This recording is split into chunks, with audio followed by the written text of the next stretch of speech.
jeu du mouvement, la chronique de Radio Grand Lac pour retrouver la joie du mouvement au quotidien avec Joe.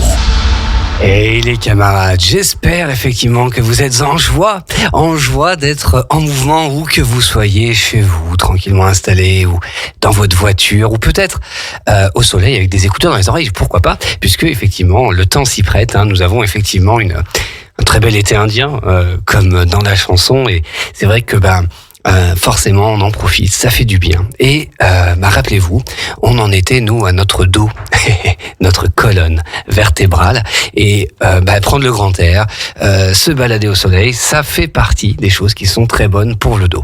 En revanche, si on est effectivement au travail, au bureau, il va falloir accompagner un petit peu notre colonne vertébrale, comme je vous le disais. Alors, pour celles et ceux qui n'étaient pas présent, c'est dommage, vous avez loupé plein de choses la dernière fois. Non, je disais qu'effectivement, on a beaucoup entendu parler qu'il fallait renforcer le dos.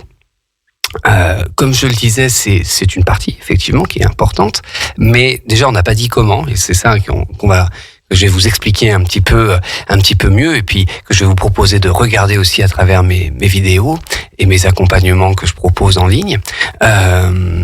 Mais ce qui est vraiment important, si vous voulez, c'est de détasser le dos. Et oui, nous vivons en fait aujourd'hui à une époque où on est énormément assis, en position assise, surtout dans une position assise vraiment en compression, c'est-à-dire sur nos chaises, sur nos sièges de voiture, nos fauteuils, etc. Ce qui met la colonne vraiment en forte pression. Donc, l'idée est déjà de détasser, de mettre vraiment la colonne en décharge, si vous voulez. Vous savez que entre chaque os, les vertèbres, il y a des petits disques. Les fameux disques intervertébraux qu'on peut avoir d'abîmés, d'usés, voire en hernie discale. C'est possible parce que tout simplement ils sont faits d'eau, de l'eau.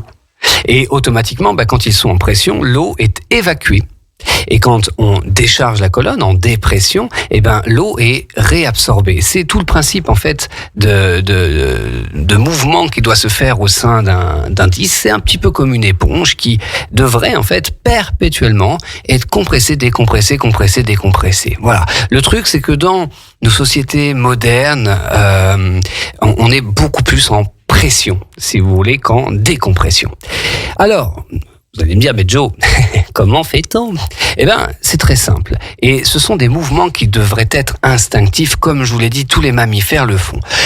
Pousser les mains au plafond, c'est-à-dire j'entrelace mes doigts, je retourne les paumes de main au plafond et je bâille. Je pousse les mains au ciel et je vais les pousser un peu vers la droite, un peu vers la gauche, et je relâche mes épaules et mes bras. Le dos du chat, où en fait je vais pousser les mains non plus vers le haut, vers le plafond, mais vers le mur en face de moi, et je rentre la tête, je rentre la poitrine, et je souffle et je veux aller toucher le mur avec mes mains, en rentrant la tête, en rentrant la poitrine pour faire le dos rond.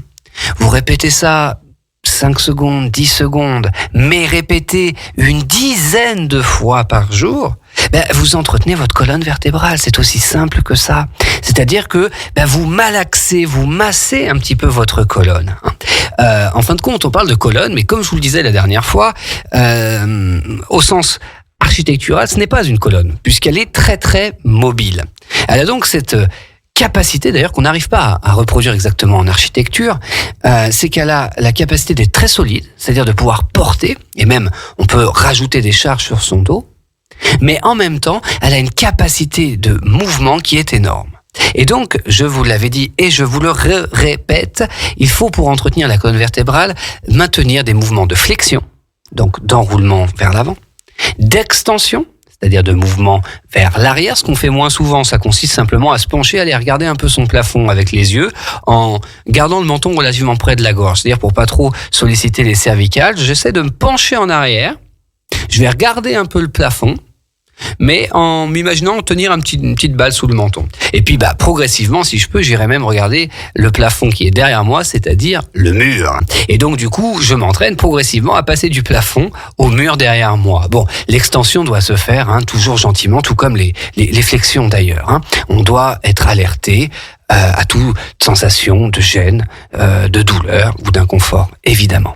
Ensuite, la colonne doit être entretenue en rotation. Tout est rotation dans la vie. Quand vous marchez, il y a une forme de rotation au niveau de vos hanches, de votre bassin. Quand on va se laver les mains, faire la vaisselle, se tourner pour aller chercher quelque chose, un classeur dans son bureau. Tout est rotation dans la vie.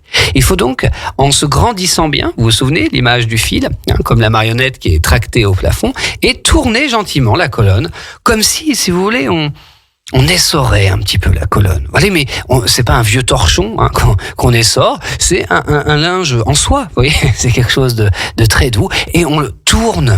Alors soit en soufflant, du coup là je resserre un peu plus ma sangle abdominale, ça peut être pas mal aussi, soit au contraire je veux vraiment me détasser, et donc je tourne les épaules et la tête en inspirant d'un côté, et en soufflant pour revenir. Vous voyez, et je peux faire ça à mon bureau sur ma chaise. Voilà, je pose par exemple ma main gauche contre ma cuisse droite, et j'inspire et je me tourne vers ma droite, en pressant légèrement sur ma cuisse, en me grandissant bien dans le dos en inspirant, et je souffle, je reviens. Je passe ensuite l'autre main, c'est-à-dire ma main droite, sur ma cuisse gauche, je presse légèrement sur ma cuisse, j'inspire, je me tourne vers la gauche, vous voyez ?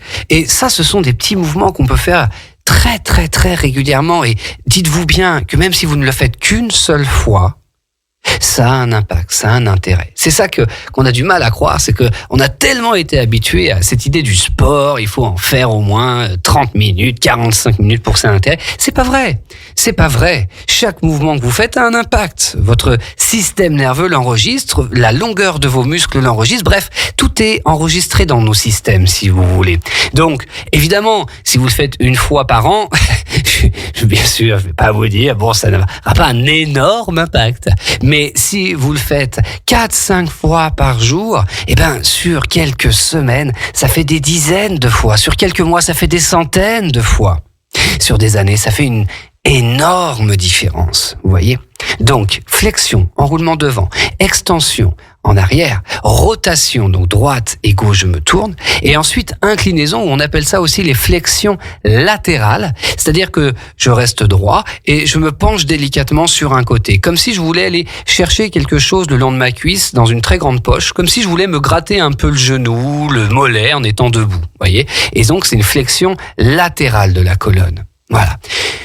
Pour vraiment apprendre à faire ces mouvements avec plus de précision, notamment, j'utilise beaucoup, comme vous le savez, la méthode Pilates, j'ai mis des vidéos sur YouTube. Voilà, gratuitement, sur ma chaîne YouTube, le jeu JE, vous le savez maintenant mes camarades, le jeu du mouvement. Sur ma chaîne YouTube, il y a une partie playlist. Et donc sur la playlist, j'ai mis ce que j'ai appelé des routines matinales. Parce que je conseille évidemment de faire ça au réveil pour réarticuler, remobiliser son dos. Et donc vous avez exactement ces 4 types de mouvements que je viens de vous décrire. Flexion, extension, rotation, inclinaison. Qui sont mis en fait à la suite et que je vous invite à faire sous forme de circuit, tout simplement, d'enchaîner 1, 2, 3 répétitions de chacun des mouvements. Voilà. Et bien évidemment, je propose la routine matinale au réveil, mais ça peut se faire à n'importe quel moment dans la journée, évidemment. Ce qui va, du coup, comme je vous le disais, poser le problème de la compression, c'est de rester dans la même position de manière prolongée. Techniquement, si nos petites cellules étaient bien réveillées, bien éveillées, qu'on avait un corps vraiment sensible et connecté à toutes les sensations, eh ben, on devrait ressentir le besoin, en fait, de faire ces mouvements, de bouger, de bâiller, de s'étirer, etc.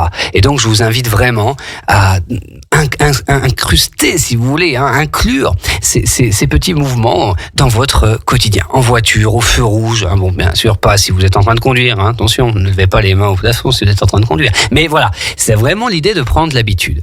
Je vous ai parlé la dernière fois du bassin, donc vraiment notre bassin au niveau de nos hanches, qui était comme la main du serveur qui tient sa pile d'assiettes. Eh ben, bouger son bassin automatiquement, bouger les hanches à gauche, à droite, faire de petites danses du ventre, eh ben, permet de remobiliser nos vertèbres lombaires. Et ça, c'est très intéressant, de décongestionner nos vertèbres lombaires qui, effectivement, supportent beaucoup de charge du fait de leur position.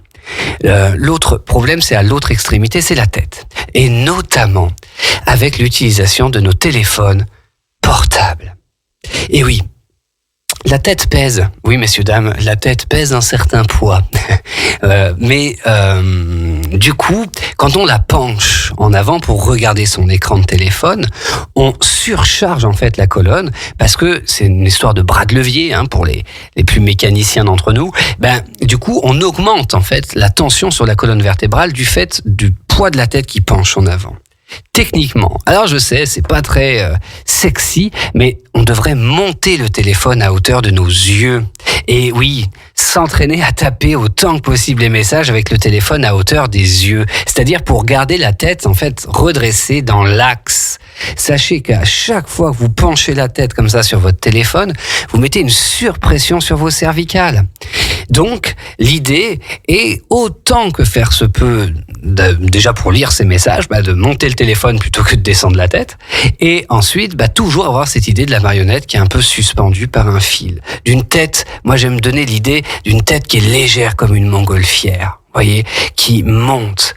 Le bassin qui, lui, est plutôt ancré vers le sol, vers la terre, et la tête qui est plutôt légère. Calmer la respiration, parce que les grands mouvements inspiratoires peuvent éventuellement aussi permettre de décompresser la colonne. Vous vous souvenez, je vous avais déjà parlé de la respiration. On laisse le ventre avancer, s'ouvrir, j'aime pas le terme de gonfler, donc on laisse le ventre se déployer, c'est-à-dire que vraiment le diaphragme s'abaisse comme un parachute qui écrase notre ventre, notre abdomen, et donc le ventre avance, j'inspire, ça permet de décompresser. Mais on peut aussi avoir l'idée d'un jean un peu trop serré qu'on a enfilé, de ouvrir la cage thoracique, ouvrir les côtes, une inspiration donc qui est plus dynamique, qui est plus énergétique, On va inspirer, ouvrir les côtes. Et donc prendre le temps comme ça régulièrement de prendre de grandes inspirations, ça va aider énormément à détasser, décompresser la colonne vertébrale. Vous voyez, ce sont des tout petits gestes comme ça au quotidien. Alors après, bien sûr, si vous faites 1h30 de yoga le mercredi soir, de tennis, de trucs, c'est très très bien, d'accord ? Mais dites-vous bien que au quotidien, notre colonne a besoin de micro-mouvements, de conscience. Je bouge mes hanches, je respire, je m'imagine un fil, je fais une petite rotation à droite, à gauche, je souffle. Je vais bien évidemment regarder le jeu du mouvement sur YouTube pour voir un petit peu ce qu'il conseille ce fameux Joe sur cette chaîne. Sur Instagram également, j'avais mis aussi des enroulements et des déroulements de colonne vertébrale contre le mur. Parce que le mur, en fait, va vraiment vous permettre de ressentir vos vertèbres comme un collier de perles, en fait, si vous voulez, ou comme une affiche que l'on décolle et que l'on recolle le long de son mur. Donc vous verrez tout ce placement, il est sur Instagram. Le jeu JE, toujours du mouvement, c'est aussi simple que ça. Vous aurez donc plein de petits exercices comme ça pour vous donner des idées. Une manière très simple également pour décompresser sa colonne, c'est le 4 pattes. Et oui, le fameux 4 pattes. Alors, on peut se mettre des coussins sous les genoux. Si les poignets sont fragiles, on peut se mettre sur les poings fermés. Et là, on fait exactement comme tous les chiens, comme tous les chats, le dos rond. Vous voyez, on lâche la tête, on rentre le ventre, on rentre la poitrine, on souffle et on fait le dos rond de chat. Et on revient, soit on va chercher le dos creux, soit on repart dos plat, et vous alternez comme ça un mouvement un peu de vague dans votre colonne. L'idée que quand on souffle, on décharge les tensions, on évite d'accumuler, puisque les douleurs de dos peuvent être de nombreuses origines. Et donc, pour les prochaines chroniques, je vais vous parler des douleurs potentielles de dos, mais il y a d'un point de vue mécanique, parce que ça, évidemment, ça existe quand même. Si je porte de lourdes charges, que je tasse mes disques, etc., il peut y avoir des raisons vraiment mécaniques, de posture, de mouvement, etc., bien sûr. Mais il y a aussi des notions plutôt digestives. Et oui, les organes, en fait, de l'abdomen peuvent impacter notre colonne vertébrale, notamment le foie, les intestins ou les reins. Il peut y avoir, évidemment, des raisons émotionnelles. Et puis après, au domaine beaucoup plus large, des notions énergétiques. Et donc, évidemment, tout ça est à prendre en compte. Si on veut vraiment avoir une colonne qui reste vive, qui reste jeune, dynamique, on a l'âge de sa colonne, faut être clair. Plus la colonne est bloquée, plus elle est rigide, plus les effets du vieillissement s'accélèrent. Je sais, mes camarades, c'est triste, mais c'est un cercle vicieux. Et c'est donc pour ça que j'amène vraiment, moi, cette notion dans le jeu du mouvement, non pas de sport, voyez, mais vraiment de mouvement en joie. c'est-à-dire retrouver cette joie comme quand on était enfant et s'amuser avec son dos, à l'enrouler, à le dérouler, à danser, enfin bref, voilà, c'est vraiment l'idée. Donc je vous invite à aller voir toutes ces vidéos sur Instagram ou sur YouTube, le jeu du mouvement, et moi je vous retrouve dans 2 semaines, bien sûr, pour continuer cette chronique sur notre colonne. Il y a énormément de choses à dire, donc je compte sur vous pour être présent sur Radio Grand Lac, 92.1 si vous êtes en Savoie, radiograndlac.com si vous êtes en France ou dans le monde. Et bien évidemment, vous pouvez sur radiograndlac.com revoir, réentendre plutôt. Mais bon, vous voyez, vu que vous êtes sur un écran aussi, toutes ces chroniques. Pour aujourd'hui, c'est fini pour moi, mais ce n'est pas fini pour Radio Grand Lac, car à 17h, vous avez 1h, 1 commune avec la mode Servolex. C'est Jean-Pierre ce soir qui fera cette animation. Et à 18h15, c'est bientôt l'apéro avec Sylvain et toute son équipe en délire. C'est bientôt l'apéro avec Sylvain, 18h15. Voilà mes camarades. À très bientôt. Belle journée à vous. Radio Grand Lac, votre radio.